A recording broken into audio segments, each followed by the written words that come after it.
¿Qué tal? Esta es la segunda parte de la clase de pasado perfecto y pues vamos a comenzar. Ok, primero vamos a revisar las estructuras.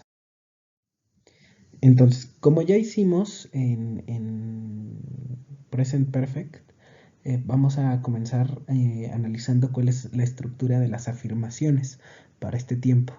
Entonces, para este tiempo nosotros vamos a tener un sujeto más el verbo have en pasado, o sea, had, más el pasado participio del verbo principal, más el complemento.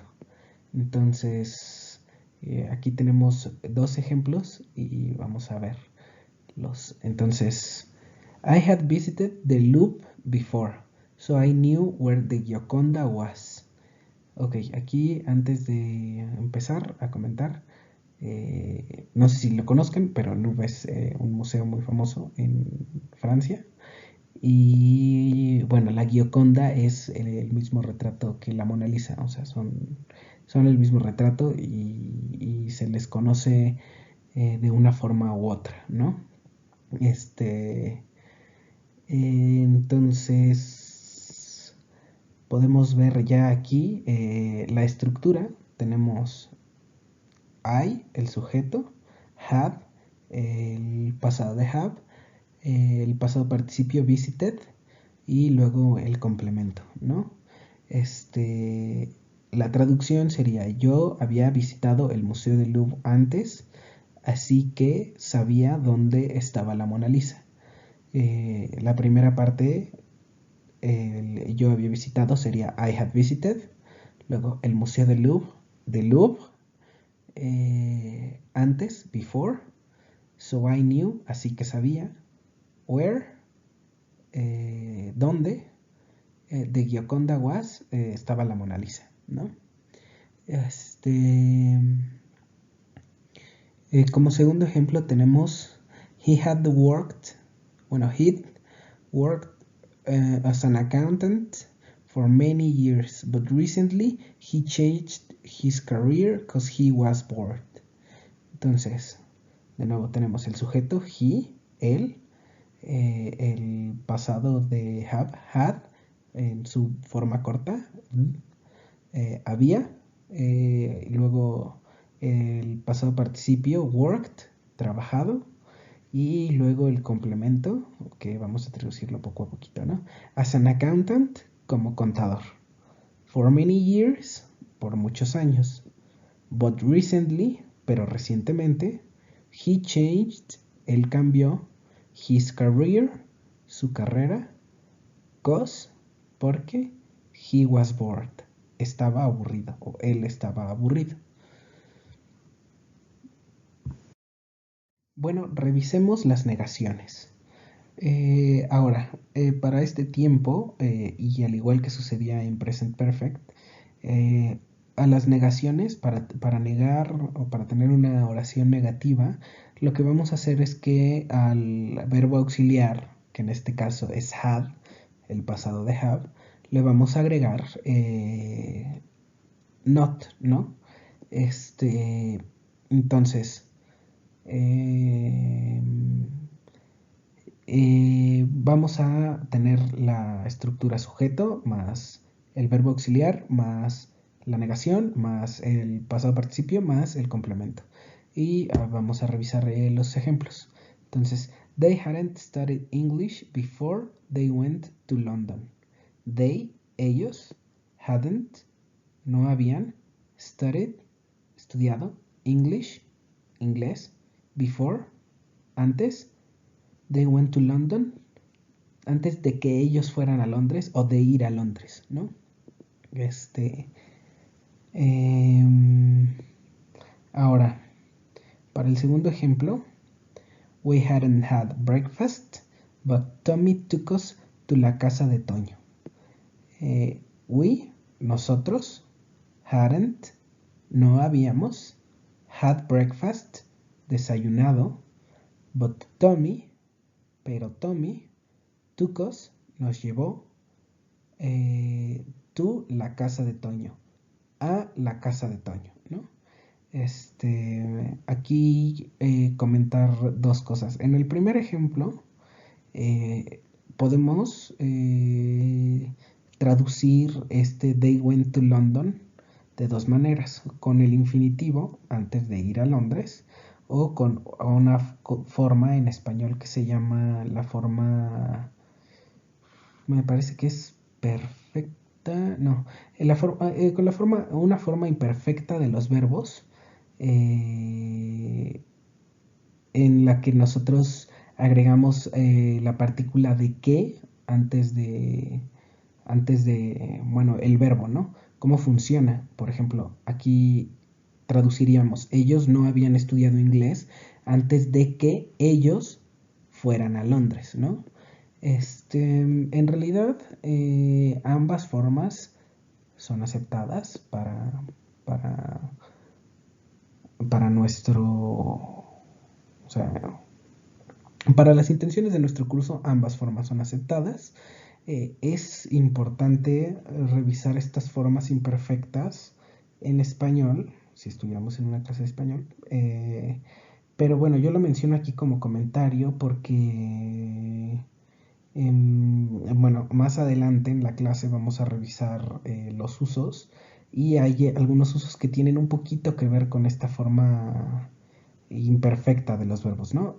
Pero, en español.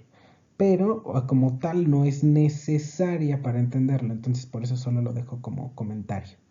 Esa es la primera. Y la segunda, yo sé que suena raro decir had breakfast. Nosotros no estamos acostumbrados a decir tener el desayuno, porque si lo tradujéramos directo, eso es lo que estaríamos diciendo, ¿no?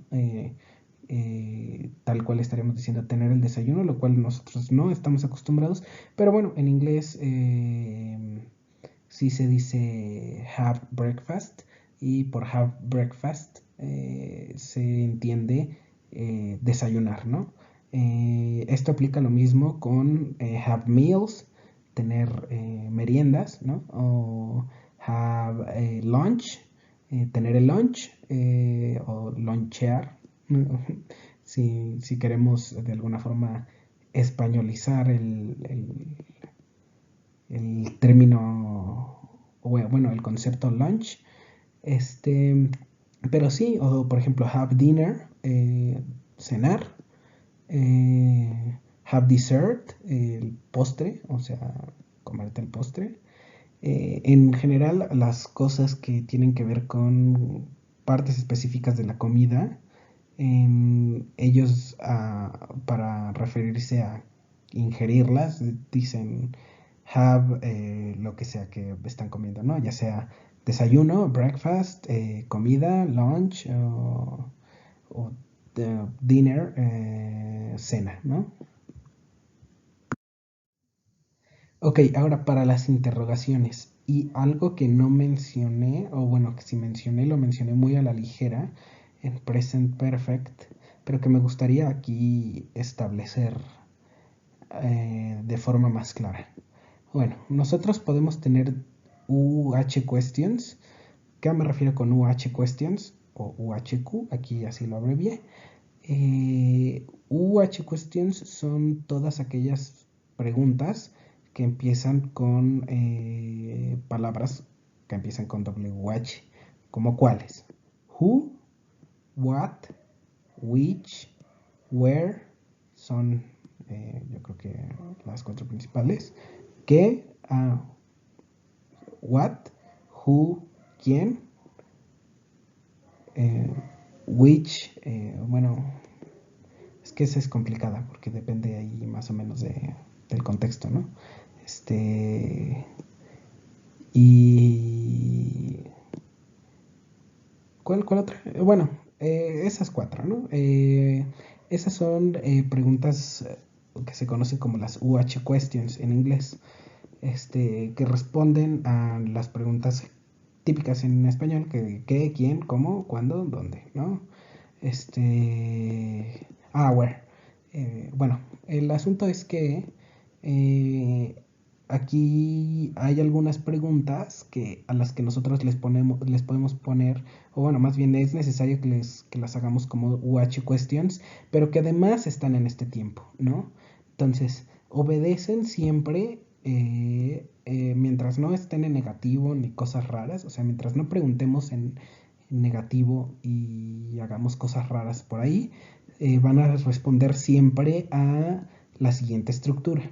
Siempre van a tener el pasado participio, el auxiliar adelante, el auxiliar have adelante, que va a ser had. Luego va a ir seguido del sujeto, el pasado participio y el complemento, y bueno, el signo de pregunta, ¿no?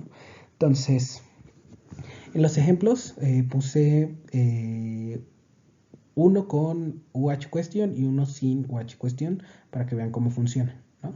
Entonces, en el primero, had you eaten your sandwich before you took your medicine?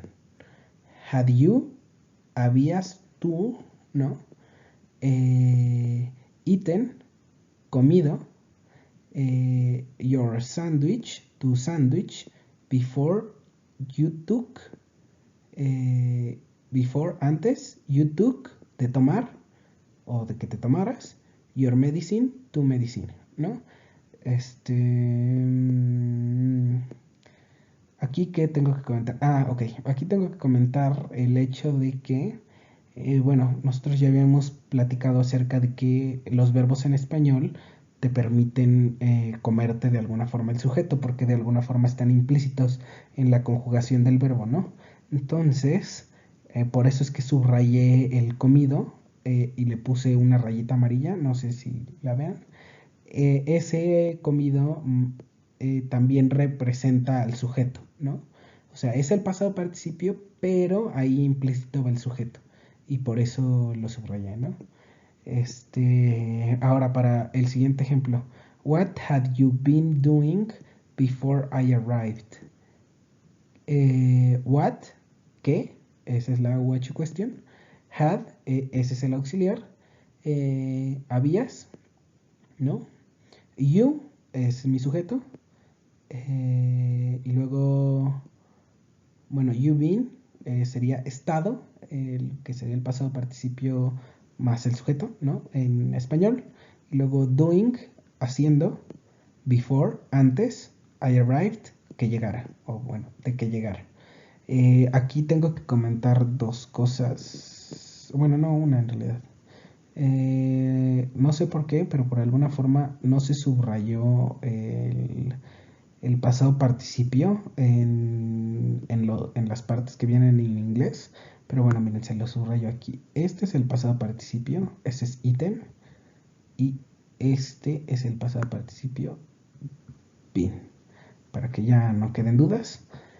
Y bueno, como podemos notar, cuando requerimos de usar una watch question, pues simplemente se agrega al inicio y continuamos con la estructura de la interrogación, pues normal. O sea, vamos a tener primero el auxiliar, luego el sujeto, luego el pasado participio y luego el complemento. Entonces, pues ya, ¿no? Eso es lo que hay que comentar de interrogación. Ok, algo muy importante para las contracciones en este tiempo y que desgraciadamente todavía no hemos visto y no sé si sepan, pero bueno, resulta que en inglés hay una forma condicional que utiliza el verbo modal would para, puedes hacer oraciones, ¿no? Básicamente bueno, tiene sus propias características, no voy a adentrarme en el asunto, pero lo importante es que la forma corta I más D, ¿no? I would, you would, he would, she would, it would, they would, todo, bueno, con todos los sujetos, también se acorta con la D, o sea, es la misma apóstrofe y la D y la pronunciación es la misma, ¿no? O sea, entonces estamos hablando de que si tuviera yo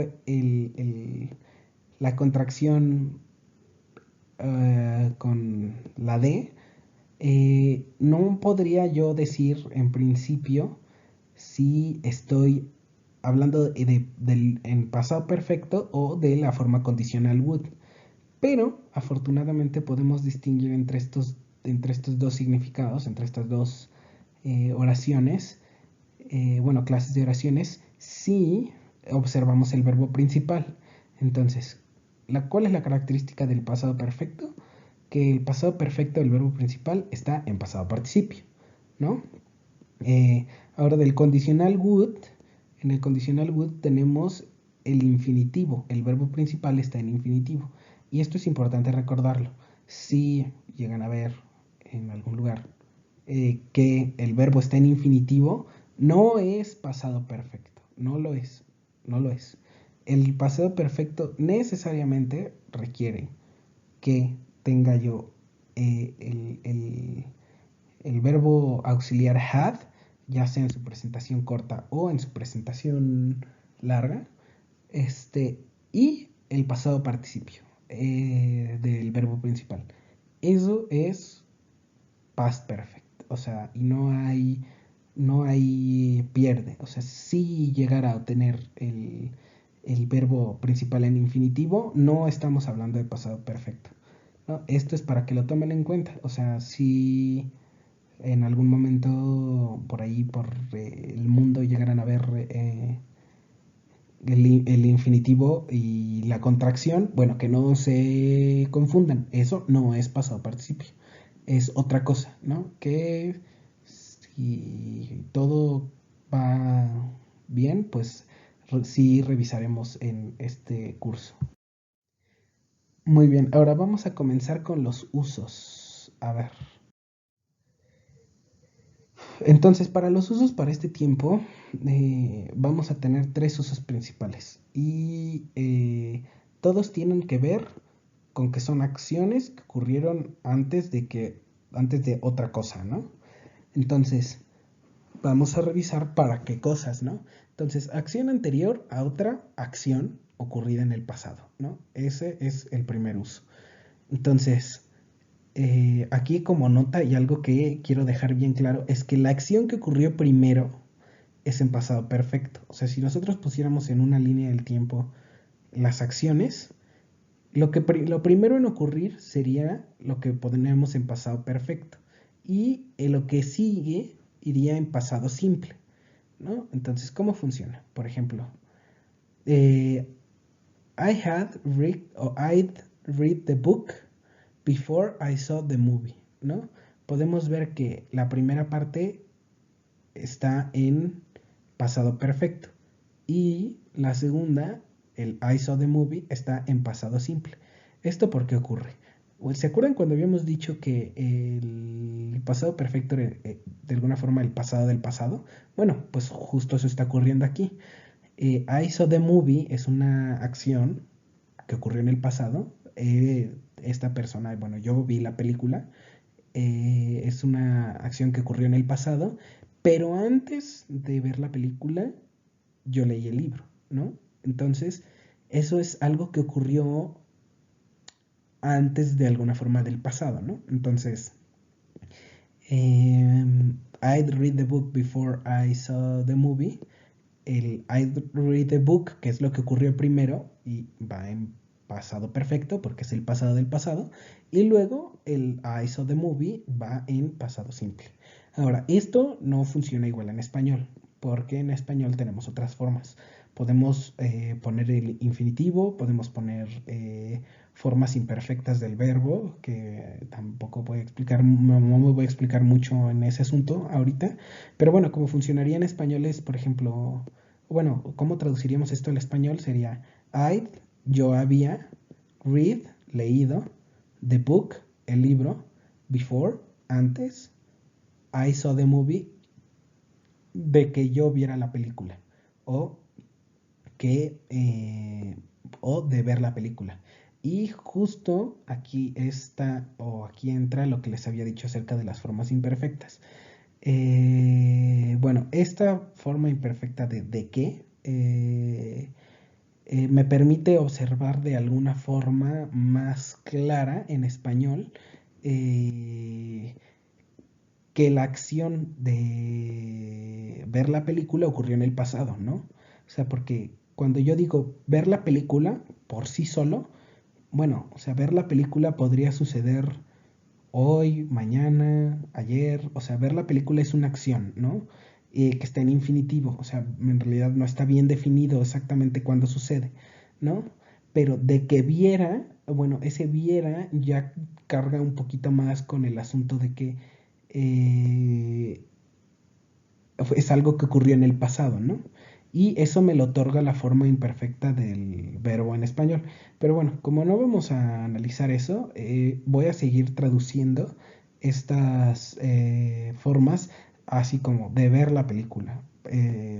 Pero que se sepa que si hay una forma en español que respeta más o menos, no es igual, pero respeta más o menos esta idea de que el pasado del pasado va en un tiempo en específico, en inglés en pasado perfecto, y que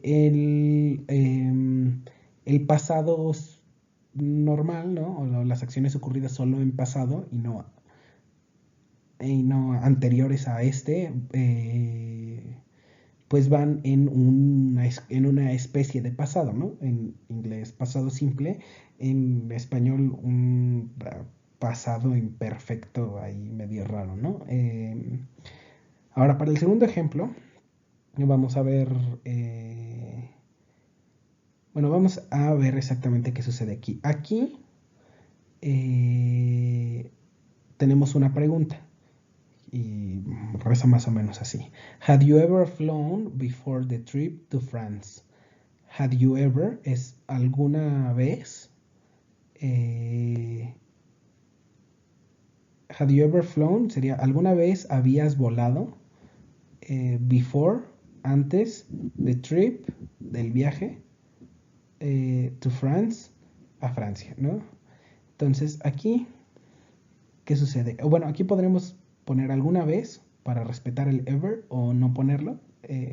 Funciona igual. O sea, en español. O sea, en español podríamos poner alguna vez o no, ¿no? Em, ¿Qué tengo que comentar aquí? Ah, bueno. Aquí en realidad, el Had you ever flown before the trip to France? Em, ¿Cuál es la acción que ocurre en el pasado? La acción que ocurre en el pasado es el viaje a Francia. El viaje a Francia ya ocurrió, ¿no? O sea, ya viajaron a Francia. Y ahora esta persona le está preguntando a otra que si antes de ese viaje a Francia había viajado en avión o había volado antes, ¿no? Entonces, ¿qué sucede? Tenemos la acción en pasado, que sería Trip to France, eh, y el pasado del pasado, que sería Had you ever flown, ¿no? Aquí, ¿por qué no ocurre lo que habíamos dicho que eh, tener de alguna forma el pasado simple, ¿no? Bueno, porque cuando nosotros hablamos de el viaje a Francia, ahí en realidad no estamos hablando estrictamente de ningún verbo. O sea, el viaje a Francia, o sea, cuando nosotros decimos él va a viajar a Francia, bueno, esa sí es una acción, pero el viaje a Francia es un evento, o sea, es algo que ya sucedió, ¿no? Y, o sea, más bien el viaje a Francia es un hecho, no es una acción.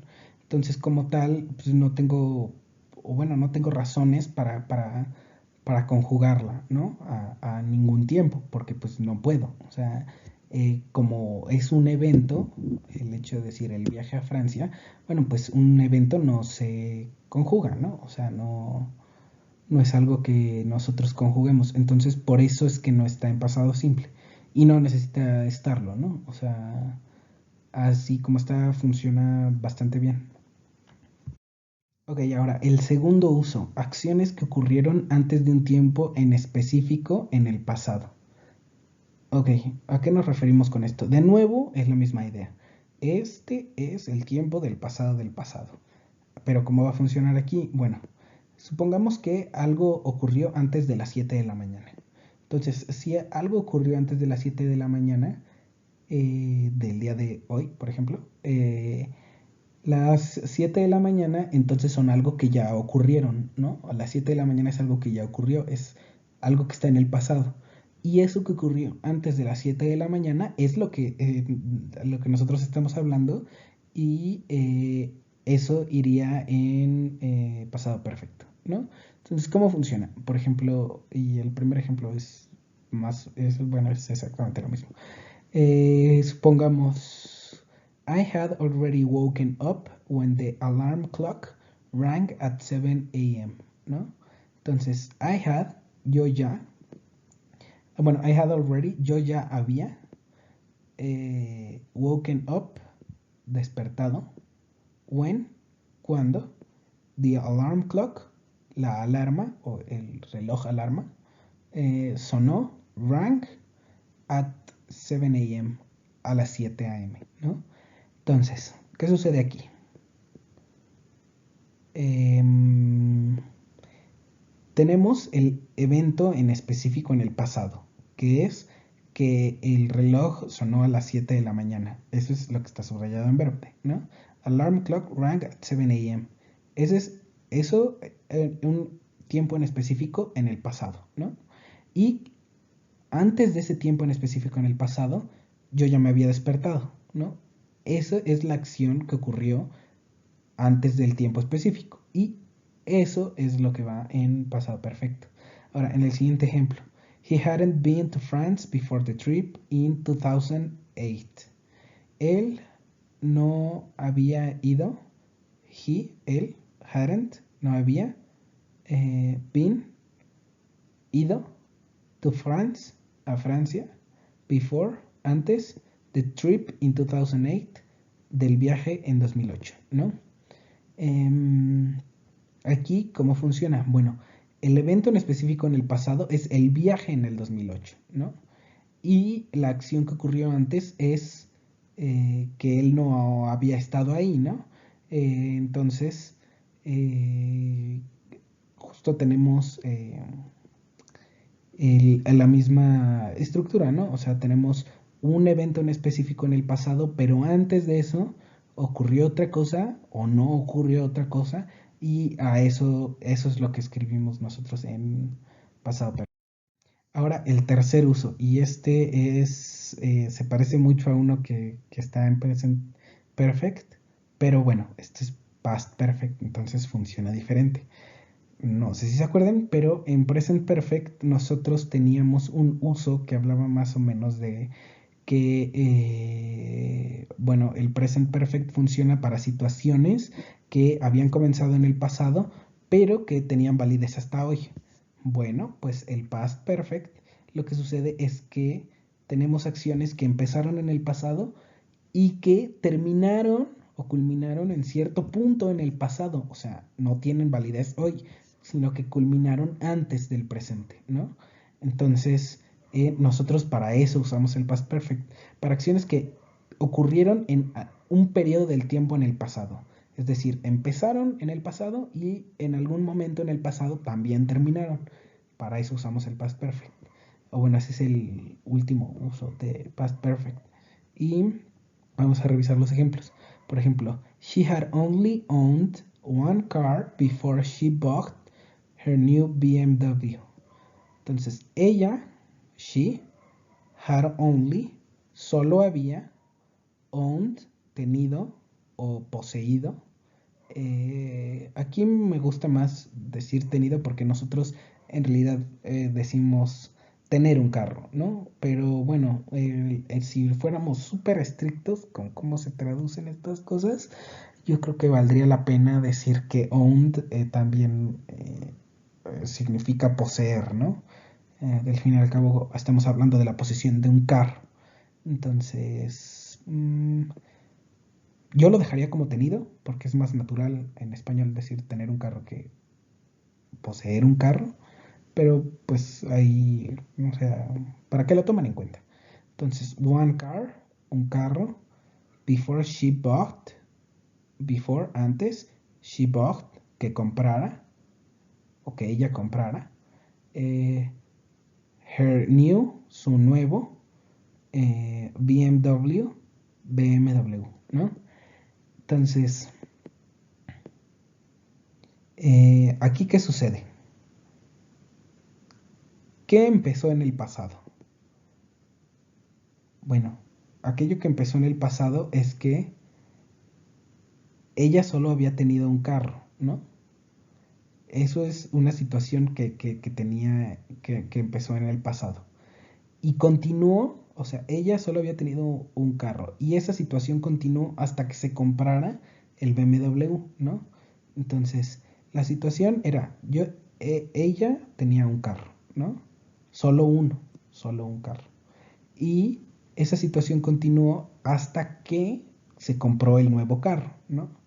Entonces, cuando se compró el nuevo carro, o bueno, ¿qué podemos decir acerca de que se haya comprado el nuevo carro? Bueno, esa acción de comprarse el nuevo carro sucedió en el pasado. Y entonces tenemos una situación que empezó en el pasado y terminó en cierto punto en el pasado. Entonces, aquí usamos el pasado perfecto para la situación que empezó y terminó, ¿no? En cierto punto en el pasado. En este caso sería la situación que empezó y terminó en cierto punto en el pasado, es la situación en la que ella solo tenía un carro, ¿no? Entonces, por eso ahí es a donde usamos el pasado perfecto. Ahora, en el siguiente ejemplo, I'd been depressed for a long time before I changed jobs. I'd, yo me había, been depressed, estado deprimido. Nosotros decimos me había deprimido, ¿no? Pero en realidad la forma literal de la traducción sería I'd, yo había, been, estado, depressed, deprimido, for a long time, este, por largo tiempo. Before, antes, I changed, de cambiar o de que yo cambiara, jobs, de trabajo, ¿no? Entonces, aquí, ¿cuál es la situación que empieza en el pasado? Bueno, la situación que empieza en el pasado es que estaba deprimido, ¿no? O estaba triste. Y eso ocurre antes de cambiar de trabajo. Pero el cambio de trabajo ocurrió en el pasado. Entonces, de nuevo, tenemos una situación que empezó en algún punto del pasado y culmina en cierto punto también en el pasado. Entonces, pasado perfecto, ¿no? Y aquí, ¿dónde va el pasado perfecto? Bueno, la situación que había empezado y que culminó cuando cambié de trabajo es que estaba triste, ¿no? Entonces, cuando hablo de eso, pues ahí le pongo el pasado perfecto. Y bueno, ese es el último uso de el pasado perfecto. Como podrán ver, el pasado perfecto tiene relativamente menos usos, pero se usa igual, o sea, es igual de constante encontrar pasado perfecto cuando la gente habla, ¿no? En inglés. Y algo con lo que sé que tal vez puedan tener dudas es con la forma del would que mencioné en cierto punto de la clase. Me parece que si todo sale bien, vamos a revisar esas formas condicionales. Pero primero quería terminar estos tiempos perfectos, el pasado perfecto y el presente perfecto, porque pues nos van a ayudar muchísimo, ¿no? Si tienen alguna duda, si necesitan ayuda con algún tiempo en específico que no les quede claro alguno, me pueden preguntar en el momento en el que ustedes deseen. Y pues nos vemos en la siguiente clase. Antes de despedirme, ya se me estaba olvidando, antes de despedirme, me gustaría avisarles que listas de ejercicios de pasado perfecto van a tener. Y como podrán ver, pues también las formas del pasado participio son las mismas que en present perfect, entonces no necesitan otra lista con esa que tienen. Y mm, pues ya, me gustaría que me hicieran llegar, por favor, sus dudas, porque pues, para saber cómo van, ¿no? Y sobre todo porque también me gustaría saber en qué necesitan y en qué les puedo apoyar, ¿no? Creo que ahora sí ya es todo. Entonces, bueno, pues ahora sí nos vemos en la siguiente clase.